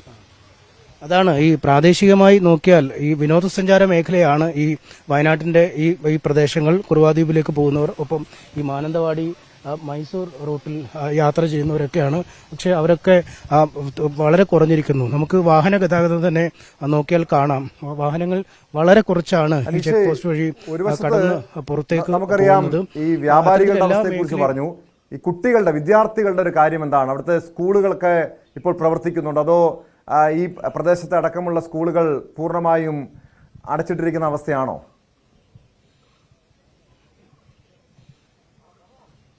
ഈ തിരുനെല്ലി, മാനന്തവാടി നഗരസഭയുടെ ഒരു പ്രദേശം എന്നിവിടങ്ങളിലൊക്കെ ഈ സ്കൂളുകൾ അടച്ചിട്ടിരിക്കുന്ന ഒരു സാഹചര്യമാണ്. അതുകൊണ്ട് ഒരാഴ്ചയോളമായി വിദ്യാർത്ഥികൾ സ്കൂളിൽ പോയിട്ട്, പ്രത്യേകിച്ചും ആദിവാസി മേഖലകളിലൊക്കെ ഈ കുട്ടികൾ സ്കൂളിൽ പോകാത്തത് വലിയ പ്രതിസന്ധി സൃഷ്ടിക്കുന്നുണ്ട്. കാരണം അവർക്ക് ഭക്ഷണം ലഭ്യമാവുക ഈ സ്കൂളിൽ പോയാലാണ്. അത്തരത്തിൽ ഈ ഭക്ഷണത്തിന് പോലും ഒരു ബുദ്ധിമുട്ടിലേക്ക് നീങ്ങുന്ന ഒരു സാഹചര്യമുണ്ട്.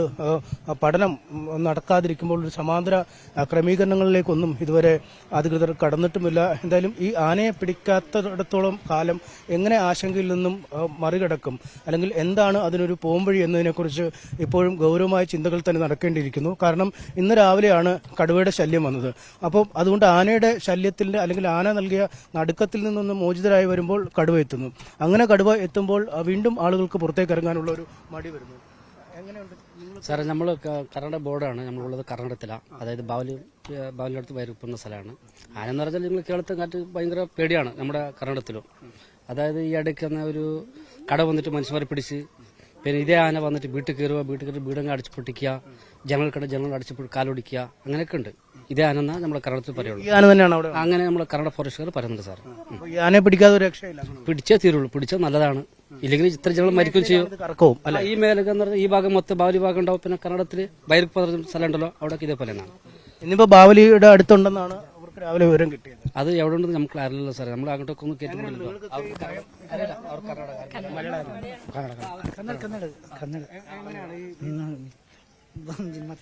ഇവരൊക്കെ കർണാടകക്കാരാണ്. ഈ അതിർത്തി മേഖല ആയതുകൊണ്ട്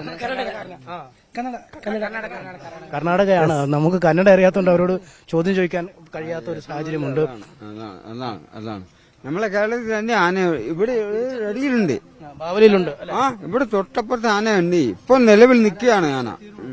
ഇവരെ കൊണ്ട് ആരും കൊണ്ട് പിടിക്കാൻ പറ്റോ?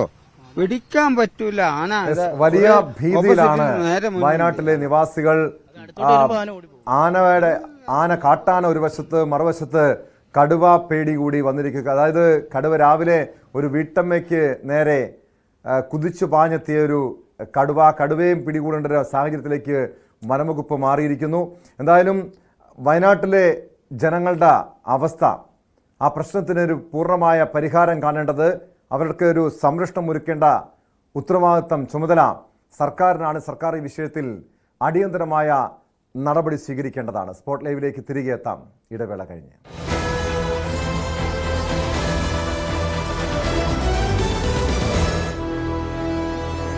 പ്രീതി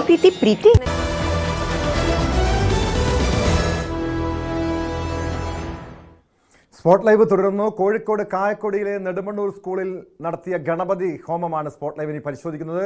പ്രതിഷേധവുമായി CPIM പ്രവർത്തകർ എത്തിയതോടെ ഹോമം പാതി വഴിയിൽ ഉപേക്ഷിക്കുകയായിരുന്നു. ഇന്നലെ രാത്രിയിലാണ് സംഭവം ഉണ്ടായത്. സ്കൂൾ മാനേജറെ പോലീസ് കസ്റ്റഡിയിലെടുത്തു.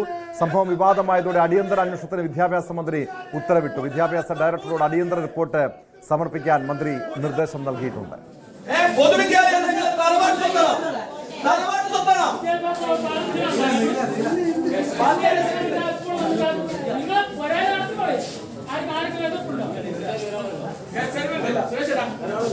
പോലീസ് പറഞ്ഞിരിക്കുന്നത് ഈ പറഞ്ഞിരിക്കുന്ന പൂജ നടത്തിയ മുഴുവൻ ആളുകളെയും പോലീസിന്റെ വണ്ടി കൊണ്ടുപോകും. ഇവരെ പുറത്ത് പോലീസിന് എസ്കോർട്ട് ഇല്ലാണ്ട് ഇറക്കിയാൽ പിന്നീട് സംഭവിക്കുന്നത് നമ്മളാവില്ല, പോലീസിനറിയാം. അതുകൊണ്ട് നമ്മളെല്ലാം പുറത്തിറങ്ങുക, പോലീസ് ഒരു കൊണ്ടുവന്ന് താമസിക്കുക.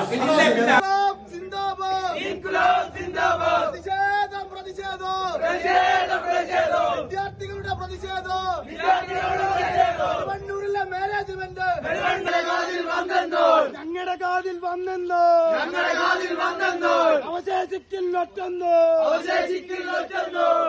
വാർത്തയുടെ വിശദാംശങ്ങളുമായി സുവി വിശ്വനാഥ് ചേരുന്നുണ്ട്. സുവി, ഈ സംഭവം വിവാദമായതോടെ ഈ സ്കൂൾ മാനേജ്മെന്റ് എന്തെങ്കിലും വിശദീകരണവുമായി രംഗത്തെത്തിയിട്ടുണ്ടോ? ഈ വിഷയത്തിൽ ഇപ്പോൾ വിദ്യാഭ്യാസ മന്ത്രി കൂടി ഇടപെട്ടിരിക്കുന്നു. അടിയന്തര അന്വേഷണത്തിനാണ് ഉത്തരവിട്ടിരിക്കുന്നത്. വിശദാംശങ്ങൾ. ടോം, സ്കൂളിൽ ഹോമം നടത്തിയ വിഷയം വലിയ ഗൗരവമുള്ള വിഷയമായി ഉയർന്നു കഴിഞ്ഞിരിക്കുകയാണ്. വിദ്യാഭ്യാസ മന്ത്രി വരെ വിശദീകരണം ആവശ്യപ്പെട്ടിട്ടുണ്ട്. പൊതുവിദ്യാഭ്യാസ ഡയറക്ടറോടാണ് വിദ്യാഭ്യാസ മന്ത്രി വി ശിവൻകുട്ടി വിശദീകരണം ആവശ്യപ്പെട്ടിരിക്കുന്നത്. കഴിഞ്ഞ ചൊവ്വാഴ്ചയാണ് ഈ വിവാദപരമായ ഹോമം സ്കൂളിൽ നടന്നത്. കോഴിക്കോട് കായക്കുടി പഞ്ചായത്തിലെ നെടുമൺ LP സ്കൂളിലാണ് ഈ ഹോമം നടന്നത്. രാത്രി 7 മണിയോടുകൂടിയായിരുന്നു ഹോമം നടന്നത്. സ്ഥലത്തെ ഏതാനും ചില BJP നേതാക്കളുടെ നേതൃത്വത്തിലാണ് ഈ ഹോമം അഥവാ പൂജ നടന്നത് എന്നാണ് പറയപ്പെടുന്നത്. തുടർന്ന് ഈ ഹോമം നടത്തിയത് ഹെഡ് മിസ്ട്രസ് പോലും അറിഞ്ഞിരുന്നില്ല. ഹെഡ് മാസ്റ്ററുടെ മകൻ രുധീഷാണ് ഇതിന് പിന്നിൽ എന്നും പറയപ്പെടുന്നു. അതിനുശേഷം നാട്ടുകാരാണ് ഈ വിഷയം പുറം ലോകത്തെ അറിയിച്ചത്. നാട്ടുകാർ ഈ വിഷയം കണ്ടതിനെ തുടർന്ന് നാട്ടുകാരാണ് ഈ വിഷയം പുറം ലോകത്തെ അറിയിച്ചത്. തുടർന്ന് ഇവർ നാട്ടുകാർ പ്രതിഷേധവുമായി സംഘടിച്ചുകൊണ്ട് സ്കൂളിലേക്ക് എത്തി. ഒപ്പം തന്നെ ഹെഡ് മിസ്ട്രസിനെ വിവരം അറിയിക്കുകയും ചെയ്തു. ഒപ്പം വലിയ തോതിലുള്ള പ്രതിഷേധം സ്കൂളിന് പുറത്ത് ഉണ്ടായ ഒരു പശ്ചാത്തലത്തിൽ നാട്ടുകാർ തന്നെ പോലീസിൽ വിവരം അറിയിക്കുകയും തൊട്ടിൽപ്പാലം പോലീസ് സംഭവ സ്ഥലത്തേക്ക് എത്തുകയും ചെയ്തു. ഉടൻ തന്നെ ഈ ഹെഡ് മിസ്ട്രസിനെയും അറിയിച്ചുവെങ്കിലും ഇത് സംബന്ധിച്ച ഒരു വിവരവും താൻ അറിഞ്ഞില്ല എന്നാണ് ഹെഡ് മിസ്ട്രസ് പറയുന്നത്. ഏതായാലും ആദ്യഘട്ടത്തിൽ സ്കൂളിന്റെ ഒരു ഭൂമി പൂജ നടത്തുക മാത്രമാണ് ചെയ്തത് എന്ന ഒരു വിശദീകരണമാണ് ഈ BJP പ്രവർത്തകർ പോലീസിന് നൽകിയിരുന്നത്. എന്നാൽ അത് സംബന്ധിച്ച് ആ കാര്യത്തിൽ ഒരു തീരുമാനം അല്ലെങ്കിൽ ഒരു സമവായം ഉണ്ടാക്കാൻ പോലീസ് സമവായ ശ്രമങ്ങൾക്ക് നിന്നില്ല. ഒപ്പം തന്നെ സ്കൂൾ മാനേജറെ പോലീസ് കസ്റ്റഡിയിൽ എടുക്കുകയും ചെയ്തു. അതിനുശേഷം അദ്ദേഹത്തെ വിട്ടയക്കുകയും ചെയ്തു. ഏതായാലും ഈ സംഭവ സ്ഥലത്ത് വലിയ പ്രതിഷേധമാണ് ഇതിനെതിരെ ഉയരുന്നത്. ഏതായാലും MT രമേശ് ഉൾപ്പെടെയുള്ള BJP നേതാക്കൾ ഇതിനെതിരെ സംഭവവുമായി ബന്ധപ്പെട്ട് ഇതിനെതിരെ ചില പരാമർശങ്ങളുമായി രംഗത്ത് വന്നിട്ടുണ്ട്. കോൺഗ്രസിന്റെ നേതൃത്വത്തിലുള്ള സ്കൂളാണ് ഇത്. ഒപ്പം തന്നെ ഭൂമി പൂജയാണ് നടന്നത്. മറ്റേതെങ്കിലും സ്കൂളുകളിൽ അല്ലെങ്കിൽ മറ്റേതെങ്കിലും മതത്തിന്റെ പൂജയാണ് നടക്കുന്നത് എങ്കിൽ ഇത്തരത്തിലുള്ള പ്രതിഷേധങ്ങൾ ഉണ്ടാകുമായിരുന്നോ എന്നൊരു ചോദ്യമാണ് MT രമേശിന്റെ ഭാഗത്ത് നിന്ന് ഉണ്ടായിരിക്കുന്നത്. ഏതായാലും കോഴിക്കോട് കായക്കൊടി പഞ്ചായത്തിലെ ഗൗരവമുള്ളൊരു വിഷയം തന്നെയല്ല ഈ BJP നേതാക്കൾ ഉന്നയിക്കുന്നത്. കാരണം മറ്റ് പല മതവിഭാഗങ്ങളുടെ കീഴിലുള്ള സ്കൂളുകളിലും മതാചാര പ്രകാരമുള്ള പ്രാർത്ഥനകളും മറ്റ് ചടങ്ങുകളൊക്കെ നടക്കാറുണ്ട്. പക്ഷെ എന്തുകൊണ്ടാണ് ഈ ഗണപതി ഹോമം നടന്നപ്പോൾ അവിടെ പ്രതിഷേധവുമായി BJP പ്രവർത്തകർ CPM പ്രവർത്തകർ രംഗത്തെത്തുന്നത്? ഈ വിഷയത്തിൽ വിദ്യാഭ്യാസ വകുപ്പ് അങ്ങനെ ഒരു ഗൗരവത്തോടെ ഈ വിഷയത്തെ കാണാനുള്ള കാരണം എന്താണ്? അതൊരു രാഷ്ട്രീയ ഒരു വിവാദത്തിലേക്ക് കൂടി കാര്യങ്ങൾ നീങ്ങുകയല്ലേ സുവി? സ്വാഭാവികമായും ഇതൊരു രാഷ്ട്രീയ വിവാദമായി മാറിക്കഴിഞ്ഞിരിക്കുന്നു. പ്രത്യേകിച്ചും രണ്ട് പ്രമുഖ പാർട്ടികളാണ് രണ്ട് ഭാഗങ്ങളിലായി നിൽക്കുന്നത്. ഒന്ന് BJP, ഒപ്പം തന്നെ CPM. ഒപ്പം ഈ സ്കൂളിൽ ഹോമം സാധാരണഗതിയിൽ വിദ്യാരംഭ സമയങ്ങളിൽ നവമി നാളുകളിൽ സ്കൂളുകളിൽ ഹോമവും പൂജയും മറ്റും പതിവുള്ളതാണ്. എന്നാൽ അതൊന്നുമല്ലാതെ ഒരു സമയത്ത് എന്തുകൊണ്ടാണ് ഇത്തരത്തിൽ ഒരു പൂജ നടത്തിയത് എന്നൊരു വിശദീകരണം സ്വാഭാവികമായും സ്കൂൾ മാനേജ്മെന്റ് നൽകേണ്ടതുണ്ട്. AEയോടുൾപ്പെടെ ഈ കാര്യത്തിൽ വിശദീകരണം തേടിയിട്ടുണ്ട് എന്നാണ് നമുക്ക് അറിയാൻ സാധിച്ചത്. AEO ഹെഡ്മിസ്ട്രസിനോട് ചോദിച്ചപ്പോൾ ഹെഡ്മിസ്ട്രസിന് ഇതുമായി ബന്ധപ്പെട്ട യാതൊരു തരത്തിലുള്ള വിശദീകരണവും നൽകാൻ കഴിഞ്ഞില്ല. തന്റെ അനുമതിയോടുകൂടിയല്ല, അല്ലെങ്കിൽ താൻ ഈ വിഷയം അറിഞ്ഞിരുന്നില്ല എന്നൊരു മറുപടിയാണ് ഹെഡ്മിസ്ട്രസിന്റെ ഭാഗത്ത് നിന്ന് ഉണ്ടായത്. ഏതായാലും ഇതൊരു രാഷ്ട്രീയ വിവാദമായി ഉയർന്നു കഴിഞ്ഞിരിക്കുന്നു. BJP പറയുന്നത് ഒരു ഭൂമി പൂജ നടത്തുന്നതിന് എന്തിനാണ് ഇത്തരത്തിൽ ഒരു പ്രതിഷേധം എന്നൊരു ചോദ്യമാണ് BJPയുടെ ഭാഗത്ത് നിന്ന് ഉണ്ടാകുന്നത്. ഏതായാലും വിദ്യാഭ്യാസ വകുപ്പ് നടപടിയുമായി മുന്നോട്ട് പോകുന്നു എന്ന് വേണം ഈ ഘട്ടത്തിൽ നമുക്ക് മനസ്സിലാക്കാൻ. വിദ്യാഭ്യാസ വകുപ്പ് ഇതിനെതിരെ അന്വേഷണത്തിന് ഉത്തരവിട്ടിരിക്കുകയാണ്.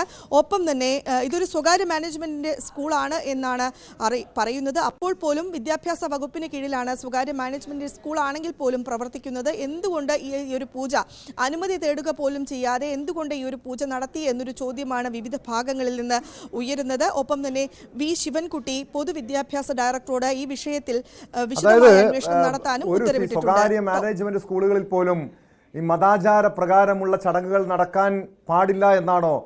അങ്ങനെ ഏതെങ്കിലും ചട്ടങ്ങളോ നിയമങ്ങളോ വിദ്യാഭ്യാസ വകുപ്പിന്റെ ഈ പരിധിയിലുണ്ടോ? ഇത്തരം സ്കൂളുകളിൽ ഇത്തരം ചടങ്ങുകളൊന്നും പാടില്ല എന്ന ഒരു നിയമം എവിടെയെങ്കിലും എഴുതി വെച്ചിട്ടുണ്ടോ സുവി? കാരണം ഇതിപ്പോൾ ഈ രാഷ്ട്രീയ വിവാദമായതിന്റെ പശ്ചാത്തലത്തിൽ ചോദിക്കുകയാണ്. ടോം, അത്തരത്തിൽ എന്തെങ്കിലും ചട്ടങ്ങളോ മറ്റോ ഉണ്ടോ എന്ന കാര്യത്തിൽ ഒരു വ്യക്തതയില്ല. പക്ഷേ ഒരു പുതിയ തലമുറ ഉയർന്നു വരുന്നു സ്കൂളുകളിലൂടെ എന്ന കാര്യം നമ്മൾ ശ്രദ്ധിക്കണം. സ്വാഭാവികമായും സ്കൂളുകൾ മതത്തിനതീതമായിരിക്കണം എന്നാണ് പറയപ്പെടുന്നത്. മതനിരപേക്ഷതയിൽ ഊന്നിയായിരിക്കണം വിദ്യാഭ്യാസം എന്നതുൾപ്പെടെയുള്ള കാര്യങ്ങൾ ഉണ്ട്. ആ ഒരു സാഹചര്യത്തിൽ ഒരു മതത്തിന്റെ പല വിഭാഗത്തിലുള്ള ആളുകൾ ഉൾപ്പെടുന്നതാണ്. സ്വകാര്യ മാനേജ്മെന്റ് ആണെങ്കിൽ പോലും അത്തരത്തിൽ ഒരു ഹോമം നടത്തുന്നത് എത്രത്തോളം ശരിയാണ് എന്നൊരു ചോദ്യമാണ് സമൂഹത്തിന്റെ വിവിധ ഭാഗങ്ങളിൽ, പ്രത്യേകിച്ചും ആ പ്രദേശത്തുള്ളവർ ഉൾപ്പെടെ ചോദിക്കുന്നത്. എന്തിനാണ് ഈ ഒരു ഹോമം നടത്തിയത് അല്ലെങ്കിൽ പൂജ നടത്തിയത് എന്നൊരു ചോദ്യമാണ് സമൂഹത്തിന്റെ ഭാഗത്ത് നിന്ന് ഉയരുന്നത്. BJP വലിയ തോതിലുള്ള പ്രതിഷേധം ഉണ്ടാകുന്നു. CPMും അതിനെതിരെ രംഗത്ത് വന്നിട്ടുണ്ട്. സ്വാഭാവികമായും വിദ്യാഭ്യാസ വകുപ്പ് നടപടിയുമായി മുന്നോട്ട് പോകുന്ന ഒരു സാഹചര്യമുണ്ട്. രാഷ്ട്രീയ വിവാദമായി കഴിഞ്ഞിരിക്കുന്നു. ഏതായാലും ഇനിയും കൂടുതൽ പ്രതികരണങ്ങൾ വിദ്യാഭ്യാസ സ്ഥാപനങ്ങൾ ഇത്തരം മതപരമായ ചടങ്ങുകളോ അതല്ലെങ്കിൽ വിശ്വാസത്തിന്റെ ഭാഗമായിട്ടുള്ള ചടങ്ങുകളോ ഉണ്ടാകില്ല, അതല്ലെങ്കിൽ അതിനെതിരെ ശക്തമായ നടപടി വിദ്യാഭ്യാസ വകുപ്പിന്റെ ഭാഗത്തുനിന്ന് ഉണ്ടാകുമെന്ന് കരുതണോ? വിദ്യാഭ്യാസ വകുപ്പിൽ നിന്ന് കൃത്യമായൊരു നിർദ്ദേശം ഇതുമായി ബന്ധപ്പെട്ട് വന്നിട്ടില്ല. സ്വാഭാവികമായും അന്വേഷണത്തിന് ഉത്തരവിടുക മാത്രമാണ് വിദ്യാഭ്യാസ വകുപ്പ് ഇപ്പോൾ ചെയ്തിരിക്കുന്നത്. കൂടുതൽ എന്തെല്ലാം കാര്യങ്ങളിൽ, അതായത് എന്തെങ്കിലും ഇത് സംബന്ധിച്ച മാനദണ്ഡങ്ങൾ കൊണ്ടുവരണോ എന്നതുൾപ്പെടെയുള്ള കാര്യങ്ങളിൽ ഇനിയുള്ള ദിവസങ്ങളിലായിരിക്കും ഒരു വ്യക്തത വരിക. ഏതായാലും നിലവിൽ വിദ്യാഭ്യാസ മന്ത്രി ഈ കാര്യത്തിൽ വിശദീകരണം ആവശ്യപ്പെട്ടിട്ടുണ്ട്. എന്താണ് സംഭവിച്ചത് എന്ന് അന്വേഷിച്ചിട്ടുണ്ട്. വലിയ പ്രതിഷേധമാണ് ഈ ഹോമം അല്ലെങ്കിൽ പൂജ നടത്തിയതിനെതിരെ ഉയർന്നിരിക്കുന്നത്.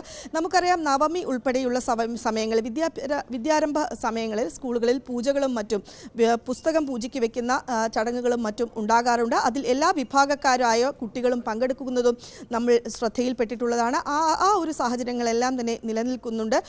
പക്ഷേ അതല്ലാതെ മറ്റേതെങ്കിലും ഒരു മതവിഭാഗത്തിൻ്റെ പൂജകൾ അല്ലെങ്കിൽ അത്തരത്തിലൊന്നും സാധാരണഗതിയിൽ സ്കൂളുകളിൽ നടക്കാറില്ല. അതിന് വിപരീതമായി ഇത്തരത്തിൽ ഒരു പൂജ നടന്നതുകൊണ്ടാണ് നാട്ടുകാരുടെ ഭാഗത്തു നിന്ന് പ്രതിഷേധം ഉണ്ടായിരിക്കുന്നത്. ഏതായാലും ഇക്കാര്യത്തിൽ ഒരു തീരുമാനമെടുക്കേണ്ടത് വിദ്യാഭ്യാസ വകുപ്പാണ്. സ്വാഭാവികമായും വിദ്യാഭ്യാസ വകുപ്പ് എന്ത് തീരുമാനമാണ് ഇതിൽ എടുക്കുക എന്ന് കാത്തിരുന്നു കഴിഞ്ഞാൽ മാത്രമേ നമുക്ക് വ്യക്തമാവുകയുള്ളൂ. എന്തായാലും ഈ ഗണപതി ഹോമം സ്കൂളിൽ നടത്തിയ വിഷയത്തിൽ വിദ്യാഭ്യാസ വകുപ്പ് മന്ത്രി അന്വേഷണത്തിന് ഉത്തരവിട്ടിട്ടുണ്ട്. സ്കൂൾ മാനേജറെ കസ്റ്റഡിയിലെടുത്ത് വിട്ടയച്ചിരുന്നു. ഇത് രാഷ്ട്രീയ വിവാദത്തിലേക്ക് കൂടി കാര്യങ്ങൾ മാറുകയാണ്. BJPയും CPM തമ്മിലുള്ളൊരു നേർക്കുന്ന ഏറ്റുമുട്ടലിലേക്ക് കാര്യങ്ങൾ മാറുന്നു. എന്തായാലും ഈ വിഷയത്തിൽ എന്ത് നടപടിയായിരിക്കും വിദ്യാഭ്യാസ വകുപ്പിന്റെ ഭാഗത്തുനിന്ന് ഉണ്ടാകാൻ പോകുക എന്നത് കാത്തിരുന്ന് കാണാം. സ്പോട്ട് ലൈവ് ഇനി പരിശോധിക്കുന്നത് മറ്റൊരു വിഷയമാണ്. മദ്യപിച്ച് തോക്കും തിരകളും നഷ്ടമാക്കിയ സംഭവത്തിൽ പോലീസ് ഉദ്യോഗസ്ഥർക്കെതിരെ അന്വേഷണത്തിന് ഉത്തരവ്. രാജസ്ഥാൻ, മധ്യപ്രദേശ്, തെലങ്കാന ഉൾപ്പെടെയുള്ള സംസ്ഥാനങ്ങളിൽ തെരഞ്ഞെടുപ്പ് ഡ്യൂട്ടിക്ക് പോയ ഇന്ത്യ റിസർവ് ബറ്റാലിയനിലെ അംഗങ്ങൾ ഉൾപ്പെടെ ഉള്ളവർക്കെതിരെയാണ് അന്വേഷണം.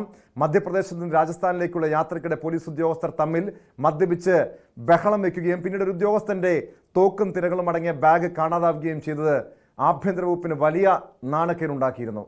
വിശദാംശങ്ങളുമായി VV വിനോദ് വീണ്ടും ചേരുന്നുണ്ട്. വിനോദ്, വലിയ രീതിയിൽ ഈ സമീപ ദിവസങ്ങളിൽ ചർച്ചയായ ഒരു വിഷയമാണ്.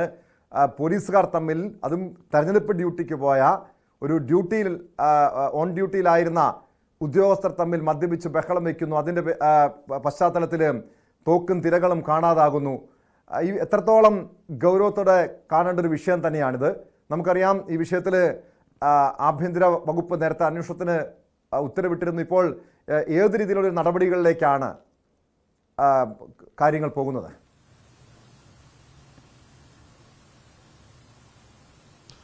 ടോം, നമ്മൾ ഇപ്പോൾ ഈ സ്പോട്ട് ലൈവിന്റെ ആദ്യം ചർച്ച ചെയ്തത് പോലീസുകാരുടെ ആത്മഹത്യയുമായി ബന്ധപ്പെട്ട കാര്യമാണ്. ദാരുണമായ സംഭവങ്ങളെക്കുറിച്ചുള്ള പോലീസുകാർ നേരിടുന്ന മാനസികമായ ബുദ്ധിമുട്ടുകളെക്കുറിച്ചും ജോലിഭാരത്തെക്കുറിച്ചും അവർക്കുണ്ടാകുന്ന സാമ്പത്തിക പ്രയാസങ്ങളെയും കുടുംബ പ്രശ്നങ്ങളും ഒക്കെയും ആത്മഹത്യയിലേക്ക് അവരെ തള്ളിവിടുന്നതിനെ കുറിച്ചുള്ള ഒരു കാര്യമാണ് നമ്മൾ ആദ്യം പറഞ്ഞത്. പക്ഷേ ഈ 55,000-ഓളം വരുന്ന ഒരു സേനാ വിഭാഗമാണ്. അതിൽ തന്നെ വ്യത്യസ്തമായ സ്വഭാവഗതികളുള്ള ആളുകളുണ്ട്. പോലീസുകാരെ പിരിച്ചുവിടുന്ന സ്വഭാവ ദൂഷ്യം കാരണം പോലീസുകാരെ തുടർച്ചയായി പിരിച്ചുവിടുന്നത് നമ്മൾ കണ്ടതാണ്. ഏതായിരുന്നാലും അത്തരമൊരു വാർത്തയാണ് നമുക്ക് ഇനി പറയാനുള്ളത്. മധ്യപ്രദേശിൽ നിന്ന് രാജസ്ഥാനിലേക്കുള്ള യാത്ര, മധ്യപ്രദേശ്, രാജസ്ഥാൻ, തെലങ്കാന ആ സംസ്ഥാനങ്ങളിൽ തെരഞ്ഞെടുപ്പ് നടക്കുമ്പോൾ അവിടേക്ക് സുരക്ഷാ ഡ്യൂട്ടിക്കായി പോയ പോലീസ് ഉദ്യോഗസ്ഥരാണ്. IR ബറ്റാലിയനിൽ ഉൾപ്പെട്ട ഉദ്യോഗസ്ഥരാണ്. KAP എന്നും അതോടൊപ്പം തന്നെ SIP എന്നും ഒക്കെയും അറ്റാച്ച് ചെയ്യപ്പെട്ട ആളുകളാണ്. ഇവർ ട്രെയിനിൽ മദ്യപിച്ച് ബഹളമുണ്ടാക്കി തോക്കും തിരകളും നഷ്ടമാകുന്ന നിലയിലേക്ക് ഇവരുടെ തമ്മിലടി എത്തിയതായിരുന്നു സംഭവം. മാസങ്ങൾക്ക് മുൻപ് നടന്ന സംഭവമാണ്. മധ്യപ്രദേശിൽ നിന്ന് രാജസ്ഥാനിലേക്കുള്ള യാത്രക്കിടെയാണ് ട്രെയിനിനുള്ളിൽ ഈ ഉദ്യോഗസ്ഥർ മദ്യപിച്ച് തമ്മിലടിച്ചു. ഇതിനകത്ത് അവർ തമ്മിൽ തർക്കമാകുകയും വാക്കേറ്റമുണ്ടാകുകയും പരസ്പരം ബഹളമാവുകയും ചെയ്തു. ഈ തർക്കത്തിൽ ഉൾപ്പെടാത്ത ഒരു ഉദ്യോഗസ്ഥന്റെ ബാഗ് പിന്നീട് വലിച്ചെറിഞ്ഞെന്ന വിവരമാണ് പുറത്തു വന്നത്.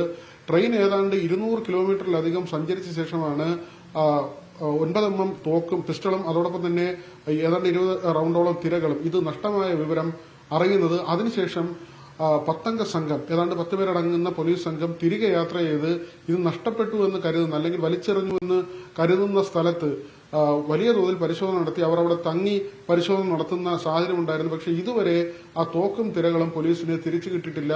അത്യന്തം ഗൌരവതരമായ കാര്യമാണ് ഇത്. DGPയുടെ റിപ്പോർട്ടാണ് ഇപ്പോൾ പുറത്തു വന്നിരിക്കുന്നത്. ഈ റിപ്പോർട്ടിൽ കൃത്യമായ കാര്യങ്ങൾ പറയുന്നുണ്ട്.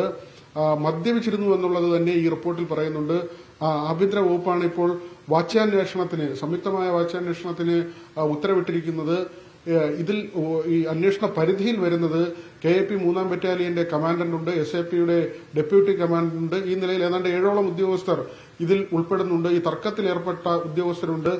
കടുത്ത നടപടികൾ തന്നെ ചില ഉദ്യോഗസ്ഥർക്കെതിരെ ഉണ്ടാകുമെന്ന സൂചനകളും വരുന്നുണ്ട്. രാഹുൽ ആർ നായരാണ് ആദ്യം സേനയുടെ ഭാഗമായി ഈ അന്വേഷണം നടത്തിയത്. അദ്ദേഹത്തിന്റെ റിപ്പോർട്ട് മുകളിലേക്ക് പോവുകയും പിന്നീട് ആഭ്യന്തര വകുപ്പ് തന്നെ ഇപ്പോൾ ഇതിൽ വിപുലമായ അന്വേഷണത്തിന് ഉത്തരവിടുകയും ചെയ്തിട്ടുണ്ട്.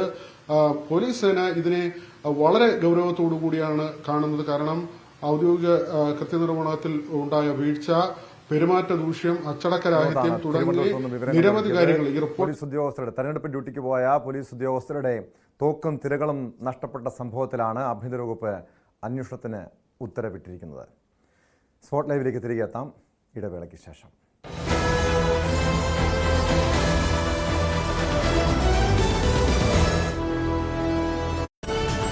രാജസ്ഥാനിൽ നിന്ന്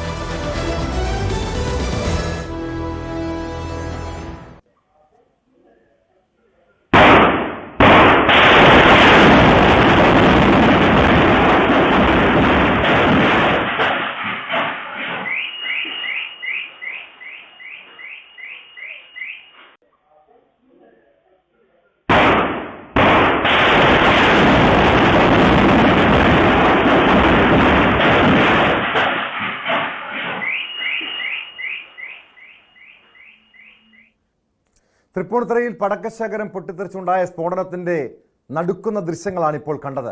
സമീപത്തെ വീടുകളുടെ ജനൽ ചില്ലുകൾ പൊട്ടിത്തെറിക്കുന്ന ദൃശ്യങ്ങളാണ് പുറത്തു വന്നത്. സ്ഫോടനത്തിൽ തകർന്ന വീടുകൾക്ക് നഷ്ടപരിഹാരം ആവശ്യപ്പെട്ട് ഹൈക്കോടതിയെ സമീപിക്കാനാണ് നാട്ടുകാരുടെ തീരുമാനം. മജിസ്ട്രേറ്റിൽ അന്വേഷണം സംബന്ധിച്ച നടപടിക്രമങ്ങൾ ആരംഭിച്ചിട്ടുണ്ട്. ഡാനി ഇപ്പോൾ ചേരുന്നു കൊച്ചിയിൽ നിന്ന് വിശദാംശങ്ങളുമായി. ഡാനി, ഏറെ ഭയപ്പെടുത്തുന്ന ദൃശ്യങ്ങൾ. നമുക്കറിയാം 200-ലധികം വീടുകൾക്ക് കേടുപാടുകൾ സംഭവിച്ചിരുന്നു. ഇവരുടെ നഷ്ടപരിഹാരം സംബന്ധിച്ച് ഇപ്പോഴും വ്യക്തമായൊരു തീരുമാനമുണ്ടായിട്ടില്ല. അതിനിടെയാണ് നഷ്ടപരിഹാരം ആവശ്യപ്പെട്ടുകൊണ്ട് നാട്ടുകാർ ഹൈക്കോടതിയെ സമീപിക്കാൻ ഒരുങ്ങുന്നത്. ഈ വിഷയത്തിൽ ജില്ലാ ഭരണകൂടത്തിൻ്റെ ഭാഗത്തുനിന്നോ അതല്ലെങ്കിൽ മറ്റേതെങ്കിലും അധികാരികളുടെ ഭാഗത്തുനിന്നോ ഇവർക്ക് ഏതെങ്കിലും ഉറപ്പ് ലഭിച്ചിട്ടുണ്ടോ നഷ്ടപരിഹാരം സംബന്ധിച്ച്?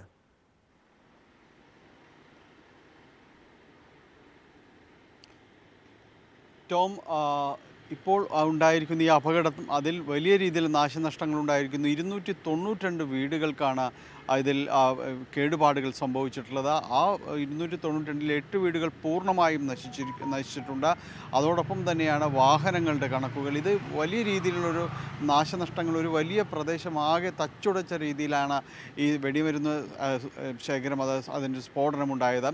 ഇതിൻ്റെ നാശനഷ്ടങ്ങൾ തിട്ടപ്പെടുത്തി വരുന്നതേയുള്ളൂ. അതിൻ്റെ കണക്കെടുപ്പുകൾ ഇപ്പോഴും പൂർണ്ണമായിട്ടില്ല. പക്ഷേ ജനങ്ങളുടെ മനസ്സിൽ വലിയ ആശങ്കയുണ്ട്. കാരണം കുറച്ച് നിമിഷങ്ങൾ കൊണ്ട് അവരുടെ ജീവിതത്തിലെ മുഴുവൻ സമ്പാദ്യവും നഷ്ടപ്പെടുന്ന രീതിയിലേക്കാണ് കാര്യങ്ങൾ ചെന്നെത്തിയിരിക്കുന്നത്. വീടുകളിലേക്ക് ശേഷിക്കുന്ന വീടുകളിൽ അറ്റകുറ്റപ്പണികൾ നടത്തണം, ബലക്ഷയം പരിശോധിക്കണം, അങ്ങനെ പല കാര്യങ്ങളുണ്ട്. ഭീമമായ ചിലവ് വരുന്ന കാര്യങ്ങൾ. പലരും തന്നെ ഉള്ളതെല്ലാം വിറ്റുപെറുക്കി എല്ലാമാണ് ഈ വീട് എല്ലാം തന്നെ പലതും ഉണ്ടാക്കിയിരിക്കുന്നത്. അങ്ങനെ തീർത്തും നിസ്സഹായരായ സാധാരണക്കാരൊരു സഞ്ചയമാണ് അവിടെ ഉള്ളത്. അപ്പോൾ ഇവരെ സംബന്ധിച്ചിടത്തോളം അവരുടെ ആശങ്കകൾ വലുതാണ്. ഇന്ന് ഇപ്പോൾ നഗരസഭയുമായി കൂടിയാലോചനകൾ നടന്നിരുന്നു. എന്ത് ചെയ്യാൻ കഴിയും എന്ന് നഗരസഭ മുഴുവൻ സഹായവും വാഗ്ദാനം ചെയ്യുന്നുണ്ട്. അതോടൊപ്പം തന്നെ ജില്ലാ ഭരണകൂടവും ഇതുമായി ബന്ധപ്പെട്ടുകൊണ്ടൊരു മജിസ്ട്രേറ്റിൽ അന്വേഷണം പ്രഖ്യാപിച്ചിരുന്നു. അതിൻ്റെ നടപടികളിലേക്ക് കടക്കുന്നു. പക്ഷേ ഇതെല്ലാം എത്രത്തോളം ഫലപ്രാപ്തിമാകുന്നു, എത്ര കണ്ട വേഗത്തിൽ ഇതെല്ലാം നടപ്പാകുന്നെന്ന വലിയൊരു ചോദ്യം ബാക്കിയുണ്ട്. ആ മുഴുവൻ ആശങ്കയോ ഉള്ളതുകൊണ്ട് തന്നെയാണ് ജനങ്ങൾ അവിടെ ഒറ്റക്കെട്ടായി നിന്നുകൊണ്ട് ഹൈക്കോടതിയിലേക്ക് പോകുവാനായിട്ട് തീരുമാനിച്ചിട്ടുള്ളത്. ഏത് രീതിയിൽ വാഗ്ദാനങ്ങൾ വന്നാലും ഹൈക്കോടതിയിൽ കൂടി ഇത്തരം കാര്യങ്ങൾ ശ്രദ്ധയിൽപ്പെടുത്തി ഹൈക്കോടതിയുടെ കൂടി ഒരു ഉറപ്പ് ഒരു കൺസേൺ നേടുക എന്ന രീതിയിൽ തന്നെയാണ് അവർ ഉറച്ചു നിൽക്കുന്നത്. അതിൽ ഒരു മാറ്റവുമില്ല എന്ന് നഗരസഭയുമായി നടത്തിയ ചർച്ചയിലും അവർ വ്യക്തമാക്കിയിട്ടുണ്ട്. കാരണം അവരുടെ നഷ്ടങ്ങൾ വലുതാണ്. പലർക്കും അത് എങ്ങനെ തിരിച്ച് വീട്ടിലേക്ക് എത്തുമെന്ന് പോലും അറിയില്ല. ഇപ്പോൾ തയ്യാറാക്കിയിട്ടുള്ള താൽക്കാലികമായ ദുരിതാശ്വാസ ക്യാമ്പിൽ എത്ര നാൾ കഴിയണമെന്നത് സംബന്ധിച്ച് ആർക്കും ഒരു ഊഹവുമില്ലാത്ത ഒരവസ്ഥയാണ്. അപ്പോൾ തിരികെ വീടുകളിലേക്ക് മടങ്ങുന്നത് വരെയും പകരം സംവിധാനം എന്താണ്? വാടക വീടുകളിലേക്ക് പോകുമ്പോൾ ആ വീട്ടുവാടക അടക്കം ആരാണ് കൊടുക്കേണ്ടത്? ഇനി അറ്റകുറ്റപ്പണികൾ എങ്ങനെയാണ് വളരെ പെട്ടെന്ന് പുനരാരംഭിക്കുവാനായിട്ട് സാധിക്കുന്നത്? അങ്ങനെ നിരവധിയായ ചോദ്യങ്ങൾക്ക് നടുവിൽ തന്നെയാണ് സാധുക്കളായ ജനങ്ങൾ. ഇതിനെല്ലാം തന്നെ ഉത്തരം കിട്ടേണ്ടതുണ്ട്. അതിൽ ജില്ലാ ഭരണകൂടം ഇതുവരെയും ഈ കണക്കെടുപ്പ് സംബന്ധിയായ കാര്യങ്ങളിലേക്ക് കടക്കുന്നതേയുള്ളൂ. മജിസ്ട്രേറ്റിൽ അന്വേഷണം പ്രഖ്യാപിച്ച സബ് കളക്ടർ നാളെയോടുകൂടിയേ ഒരുപക്ഷെ അവിടെ സന്ദർശിക്കാനുള്ള സാധ്യതയുള്ളൂ എന്നാണ് ഒടുവിൽ മനസ്സിലാക്കാനായിട്ട് സാധിക്കുന്നത്. മറ്റു നടപടികൾ ആവും വിധമെല്ലാം ചില വീടുകൾ പൂർണ്ണമായും തകർന്നൊരവസ്ഥയുണ്ടായിരുന്നു. അതായത് വാസയോഗ്യമല്ലാത്ത രീതിയിൽ പല വീടുകൾക്കും കേടുപാടുകൾ സംഭവിച്ചിരുന്നു. അവരിപ്പോഴും ഈ ക്യാമ്പുകളിൽ കഴിയുകയാണോ? അവരുടെ പുനരധിവാസം സംബന്ധിച്ചുള്ള കാര്യത്തിലെങ്കിലും ജില്ലാ ഭരണകൂടത്തിൻ്റെ ഭാഗത്തു നിന്നൊരു അടിയന്തരമായ തീരുമാനം ഉണ്ടാകുമെന്ന് പ്രതീക്ഷിക്കാമോ?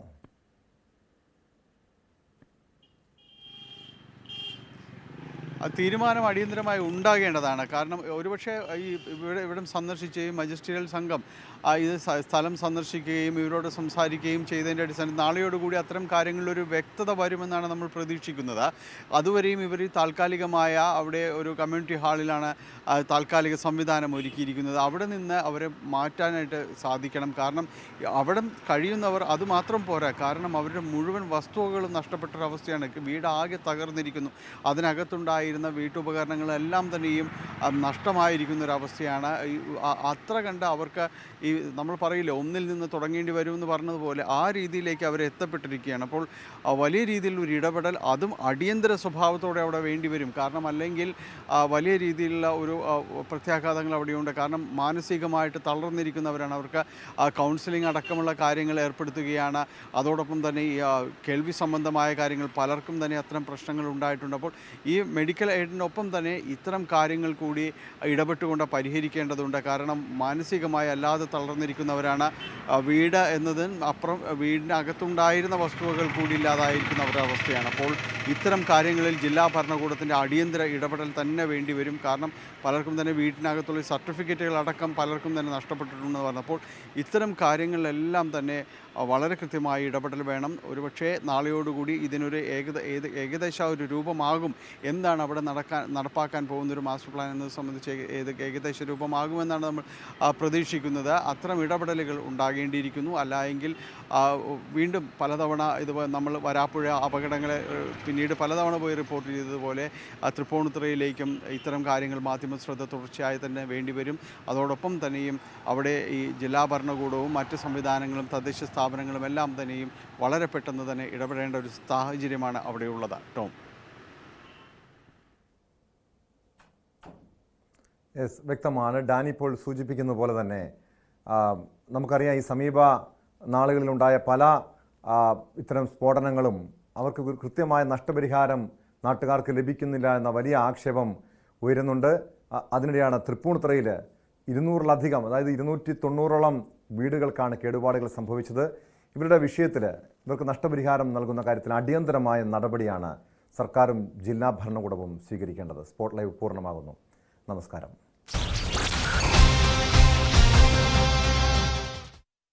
പ്രണയദിനം പ്രിയപ്പെട്ടതാണ്.